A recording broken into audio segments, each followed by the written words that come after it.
Hello and welcome to this week's episode of The Story Behind the Stories. We're already into November with the November 1st edition of the Neepawa Banner Press 2024, of course still, but we are getting close to the end of the year here. I'm your host this week, Casper Wehrhahn, writer, archivist, and photographer for the Neepawa Banner Press. And I'm joined this week by Ken Waddell, publisher, editor. Thank you so much for joining me today. Good to be here, Casper. Right, and we have a full paper again this week, of course. Pretty big paper this week, actually. We've got a 20-page A section and 8-page B section, which we will get to later in the show. But always like to start off on the front page. Great place to start each and every time. And we have a big update on the in-progress construction for the new Neepawa Health Center. There was a little bit of a presentation held at the Roxy Theatre on October 24th in the evening there, I believe from 5 until 6. And there was some information there that, of course, is just a bit of an overview, but there was some new stuff, just updates on prospective timeline for turnover and all that sort of stuff. So I have all of that on page 1, along with a construction update photo from the architectural firm there, just showing a bit of a close-up look at the progress that's been made there so far. And it sounds like, if everything goes according to plan, as it is right now, it may get its first patient in 2026. That will be, though, probably late 2026, and failing that, early 2027. So be sure to check out all of those details on page 1 and A9. It goes in depth for all the stuff that I could identify was new or otherwise of interest to our readers. So be sure to get the full update on that. And Ken, I mean, this is a story that we've been following for quite a while now throughout its entire development. Is there anything you'd like to say about this new update? Oh, I would always like to say something. But thank you for asking. Yeah, this is a tremendous development for the town of Neepawa. Neepawa has always been a health center. The hospital we're in now was built in 1954. I wasn't living here at the time. I was not very old when it was built. So I guess that says it's time for a new one. And but that hospital made Neepawa a health center, almost a regional center at that time. Certainly Neepawa is a regional center now.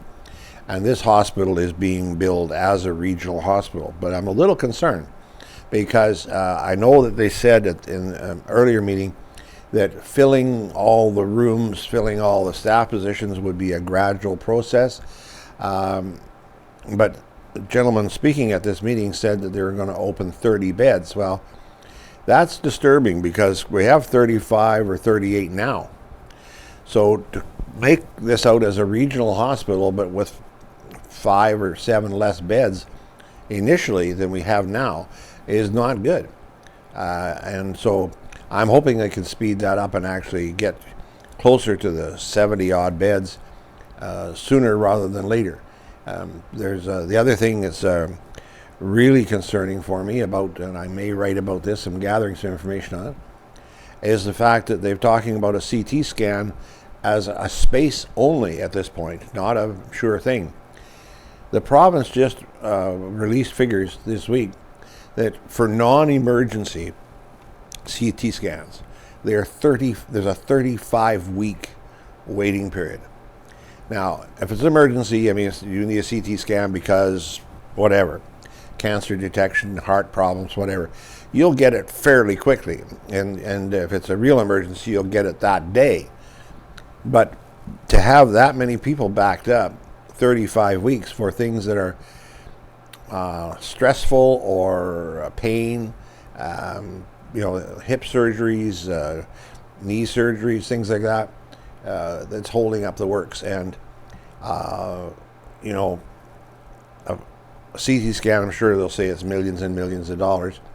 That in itself is frustrating because you can get and I know they wouldn't do this, but you can get a reconditioned CT scan for about $150,000 Canadian. Described to me by the suppliers in the U.S. as not having all the necessary bells and whistles of a brand new one, but a perfectly good CT scan reconditioned for $150,000 delivered to Neepawa. Right. I know there's the room, there's the operators, there's the the space and all the rest of it, but the space is going to be there. Space is going to be there. I presume they're going to paint and plaster the walls.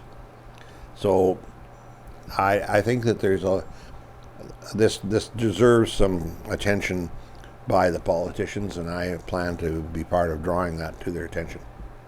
Definitely, yeah. I mean, the CT scan, that's been highly sort of asked about, definitely here, and I presume the region as well.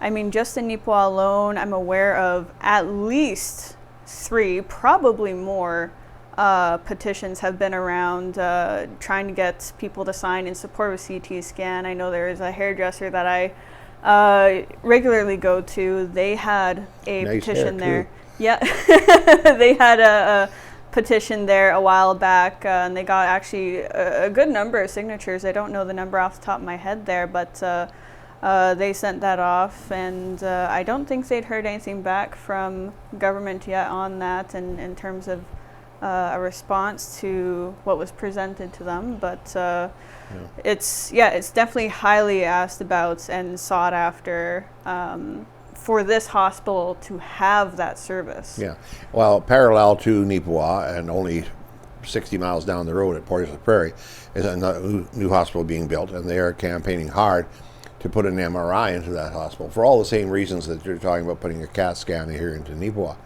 And the frustrating part about even an MRI, they're expensive, but I probably get my knuckles wrapped on this one, but I know with a CT, I suspect, I feel, because I've had CT scans, my wife's had CT scans, I've been through it.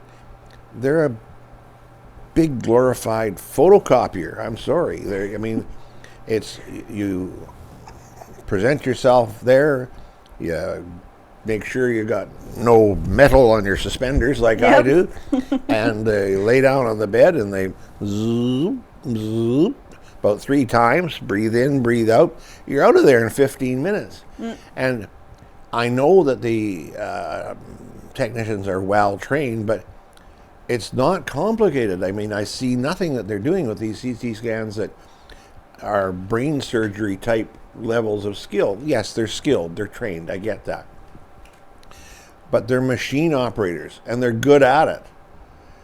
And the only reason that there isn't more of them is because the government hasn't said, look, we're going to train more people to do that.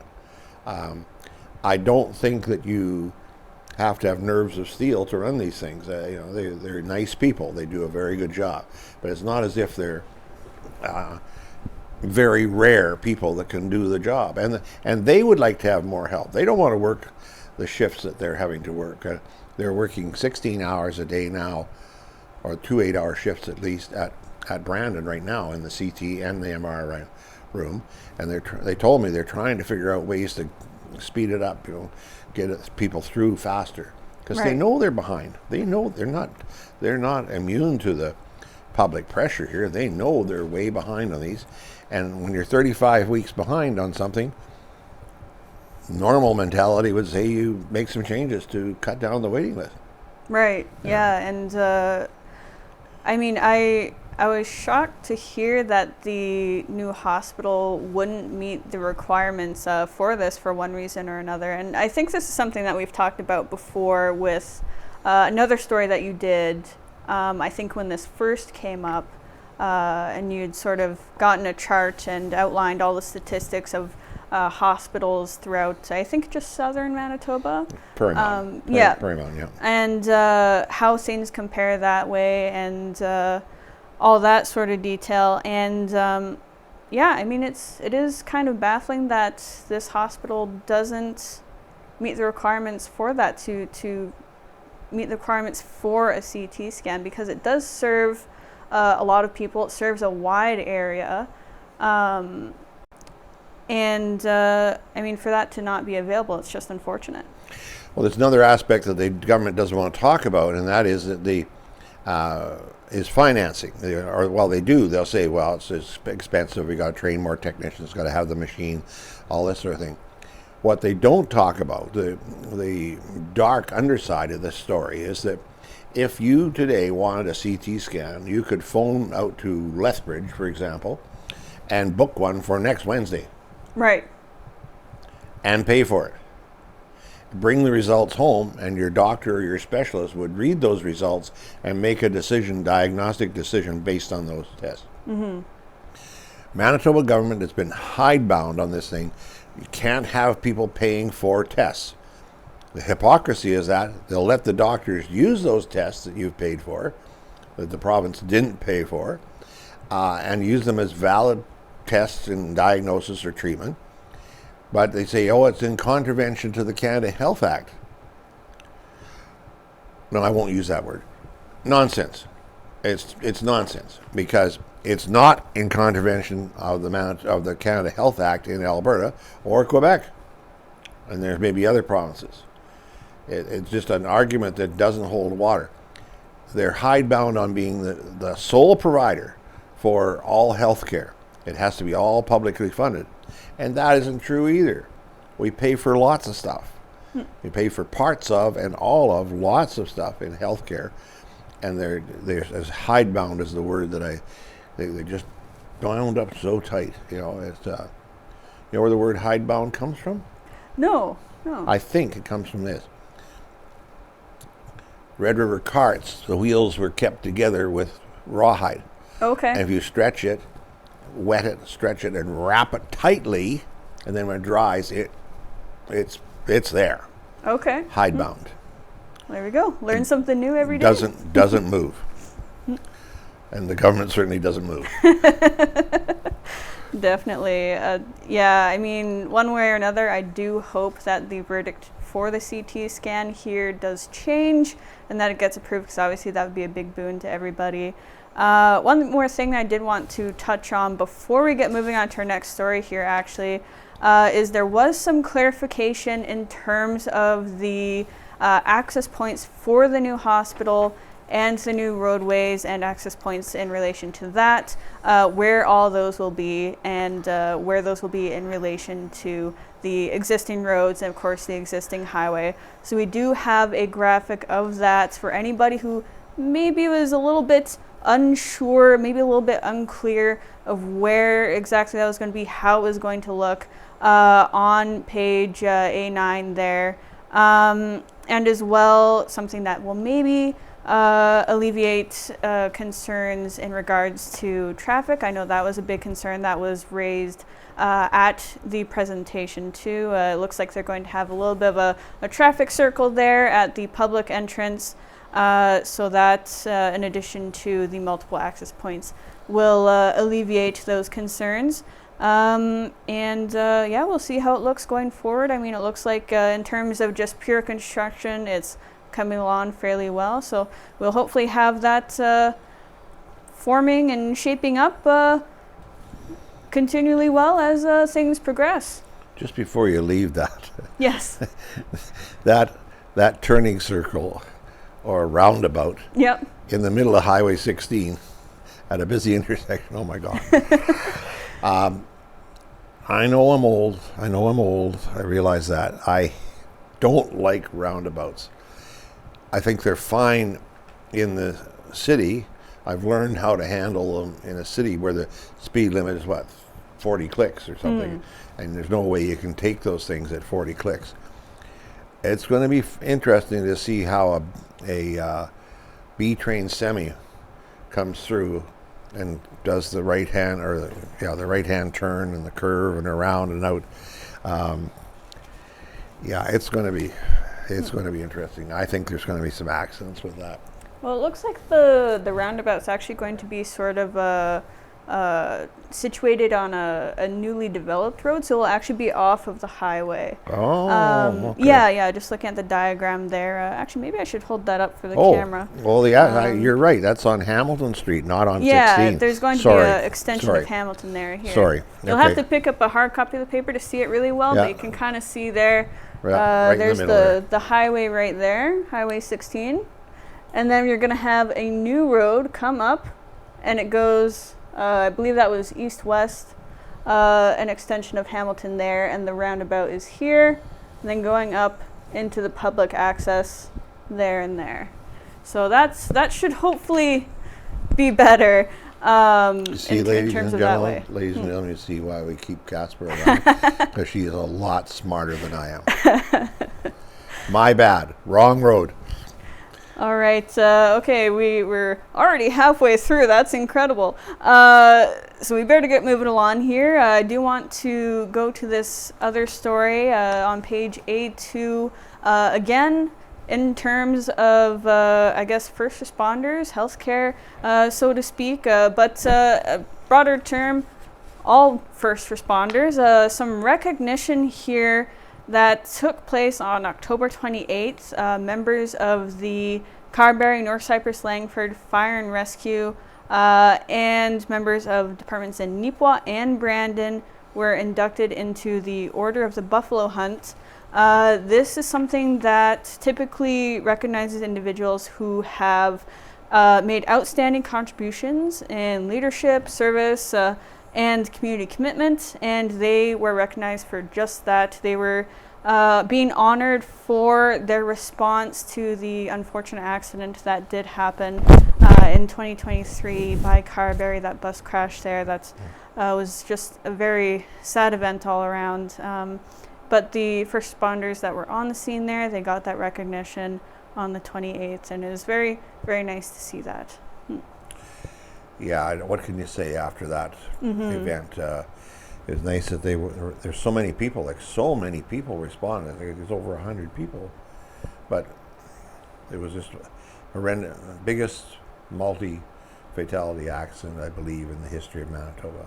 And yeah, it just leaves you speechless. Yeah, it really does. I guess that's all we can really say on that. And there's no easy transition from that. There really isn't. But we'll get into something a little lighter here. And something good for you to eat. We have a new full-scale Filipino restaurant that is opening, actually, the day after this paper comes out, November 2nd. And it is Chibog Eatery and Catering, and it's located just down Mountain Avenue there, right beside S-Mart, in between S-Mart and Team Electronics, and it sounds like it's going to be good. I mean, there's a lot of staple foods there that Canadians will be familiar with as well if you've been out and about to different public events. Pancit, very good. I love that dish myself. And a bunch of other things to try. Or, of course, maybe you're already familiar with them already, and you'll have a place to go, sit down, have a little eat, and enjoy it in a restaurant setting. Yeah, I'm very excited for the folks there, and there's 3 Filipino and 1 Canadian partner in the operation, and so that's good. I mean, I'm really glad that they've been able to come together to do that. I know in talking to them that they're grateful for the input from Brian Walsh, the Canadian partner, because quite frankly, and I could go off on this one too, is that the food serving regulations, food prep regulations in Manitoba are very, very stringent. I think probably far more stringent. I get it, you've got to be a healthy atmosphere and whatever, but I know that the people that try and put these restaurants together, even in a building that was already a restaurant, you know, they're going through an awful lot of hoops to make it all happen. I'm looking forward to it. Yeah, that particular building has been a restaurant for decades of one kind or another. Originally, it was Ziggy's Pizza. Oh yeah, many years ago. Yeah. Yeah, Ziggy's Pizza. I don't remember anything between that. Actually, I don't think I had the opportunity to go to Ziggy's. I don't know when it was around, but I think it was before you were born. Yeah. Val Wilson had a restaurant there. Oh, okay. Yeah. And then Roters was in there for a while. Yeah, of course, Roters was there too. Yeah. And speaking of Roters, I'm really looking forward to when they're able to get up and running too. I know there's a lot of stuff still happening that way too, so yeah. Yeah, that's in the old Home Hardware building, and they got the sign up and lots of things happening there. I see just today that they're hooking up new hydro service into the building. So progress there. We're not going to go hungry in Neepawa for a while. No, lots of options, and it's great to see. Yeah. Actually, one thing that wasn't on the list that I will give a quick shout out to, there was a short update from the newcomers coat room on page A11 there. I've got that story on there. Just a little overview of how their recent giveaway went. Went really well. Gave over 200 coats away to families that needed them, newcomer families that are preparing to experience their first winter in Canada, in Manitoba. So very great to have that. Before we get moving on to the B section, we do want to give some recognition as well to a perhaps well-known individual that has served the area for almost a decade. Unfortunately did pass away, and that is former MP Robert Sopuck. I don't have any familiarity with him myself in terms of like personal interaction. I've heard of him and all that, but he was the Member of Parliament for Dauphin, Swan River, Marquette, and then of course the renamed Dauphin, Swan River, Neepawa constituency. Ken, you have more familiarity with Bob than I do. Is there anything you'd like to say? Well, yes, it's a very sad time for us because we sympathize with his wife, Carolyn. Full disclosure, Christine and I worked closely with Robert Sopuck. We attended conferences together. Christine was actually one of his campaign managers in his last election in 2015. And but I think in terms of Neepawa's significance, two things. One, Robert Sopuck was always everybody's friend. Like, I don't think anybody disliked Robert. He's just a way of dealing with people, a friendly, outgoing manner. But one of the big things he did for Neepawa, he was instrumental in getting the government funding bodies to focus on Neepawa and the need in Neepawa for growth and development. And so the whole large, heavy-duty sewage line that runs from Highway 5 and 16 west, north, and then east to the lagoon, multi-million-dollar project, was largely funded with funds from the federal government that Robert Sopuck was able to get for Neepawa. And he was proud of that project. He was always a water guy, making sure quality water. And if you have a proper sewage system, that helps keep the quality of the water for the whole area up and avoiding pollution. And so he was proud of that project. And it's a signature project. Without that particular project, a lot of the development we're having in Neepawa would have been severely hampered. Right. So we're always thankful for Bob's life, but also for that one particular project. We're very thankful. Definitely, yeah. So we hope that everyone will take a look at this article again on page A7. Take a look through, just become familiar with some of the details of his career, and join the paper in remembering him. Well, this month, the first few weeks at the very least, are synonymous with remembrance, and of course that comes to our Remembrance Day section, the B section here, that we do each and every year. That's the front page for this year's section.